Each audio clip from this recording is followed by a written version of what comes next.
सभी लोगों को मेरा नमस्कार। हमारे चैनल में आप सभी का स्वागत है। हमारे सब्सक्राइबर ने प्रश्न किया कि वकील, बैरिस्टर और एडवोकेट में क्या अंतर है। क्या आपको मालूम है वकील, बैरिस्टर और एडवोकेट में क्या अंतर है? चलिए आज हम इसे सरल भाषा में समझते हैं। पहले हम बात करते हैं वकील।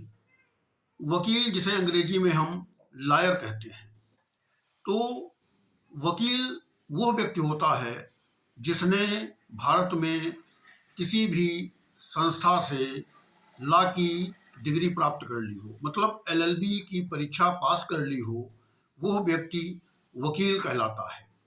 और वो वकील अपने किसी भी व्यक्ति को सलाह दे सकता है और उसकी तरफ से किसी कोर्ट के अतिरिक्त किसी संस्था में डॉक्यूमेंट रिप्रेजेंट कर सकता है। अब हम बात करते हैं बैरिस्टर की।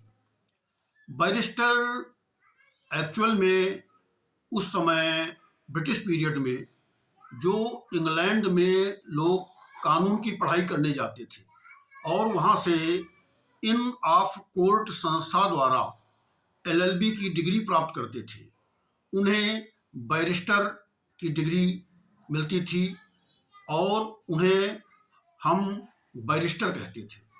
आज भी भारत में कोई भी व्यक्ति यदि भारत से इंग्लैंड में जाता है और इंग्लैंड से इन ऑफ कोर्ट संस्था से लॉ की डिग्री प्राप्त करता है, उसे हम बैरिस्टर कहते हैं। बैरिस्टर की डिग्री प्राप्त कोई भी व्यक्ति यदि भारत में आता है तो उसको भी यहाँ पर बैरिस्टर तो कहते हैं, लेकिन कोर्ट में प्रैक्टिस करने को उसको अधिकार प्राप्त नहीं है। अब हम बात करते हैं एडवोकेट की। कोई भी व्यक्ति जो लॉ ग्रेजुएट है, मतलब जिसने एलएलबी परीक्षा पास कर ली है और उसके पास एलएलबी की डिग्री है, वो चाहे भारत से प्राप्त हो या इंग्लैंड से प्राप्त हो, उसको एडवोकेट बनने के लिए एडवोकेट एक्ट 1961 के अनुसार उसको रजिस्ट्रेशन कराना होता है। ये रजिस्ट्रेशन स्टेट बार काउंसिल में कराया जाता है। अलग अलग स्टेट में ये व्यवस्था है और रजिस्ट्रेशन कराने के बाद 2 साल के अंदर उसको ऑल इंडिया बार एग्जाम पास करना होता है। यह exam bar council of India आयोजित कराती है। यह परीक्षा पास कर लेने के बाद बार काउंसिल ऑफ इंडिया एक सीओपी रिप्रेजेंट करती है। सीओपी का मतलब है कि सर्टिफिकेट ऑफ प्रैक्टिस। इसमें कोर्ट का प्लेस दिया जाता है और एक नंबर, सीओपी नंबर अलॉट किया जाता है।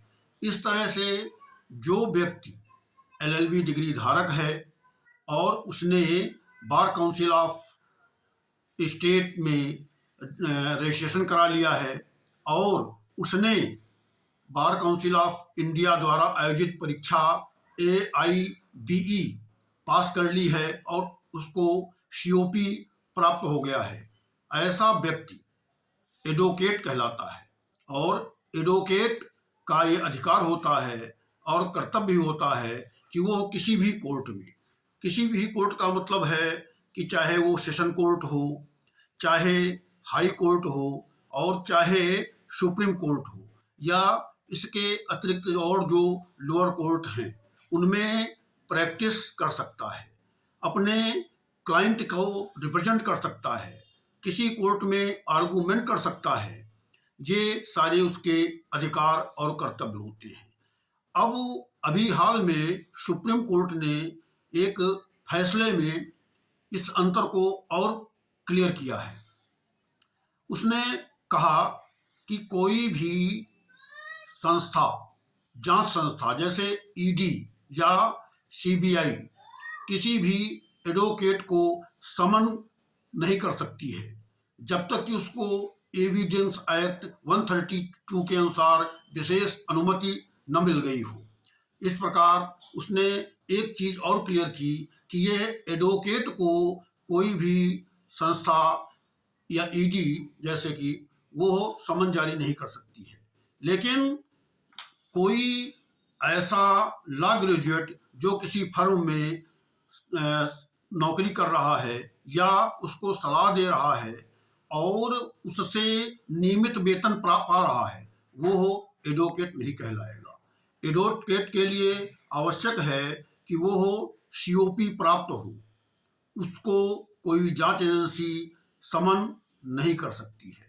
इस प्रकार हम बहुत ही संक्षिप्त उसमें एक बार फिर अंतर बताए देते हैं कि वकील या लॉयर वो होता है जो एलएलबी की डिग्री प्राप्त हो, मतलब एलएलबी डिग्री धारक हो, और बैरिस्टर वो होता है जिसने एलएलबी की डिग्री ब्रिटेन से प्राप्त की हो, और एडवोकेट वो होता है जो कि लॉ ग्रेजुएट हो, वो चाहे बैरिस्टर हो चाहे वकील हो, लेकिन उसका रजिस्ट्रेशन एडवोकेट एक्ट 1961 में हो और वो सीओपी प्राप्त हो, वो एडवोकेट होता है। इस प्रकार प्रत्येक एडवोकेट तो वकील होता है, लेकिन प्रत्येक वकील एडवोकेट नहीं हो सकता है। ये जानकारी आपको अच्छी लगी हो तो इसे शेयर करें, लाइक करें और हमारे चैनल को सब्सक्राइब करें। धन्यवाद।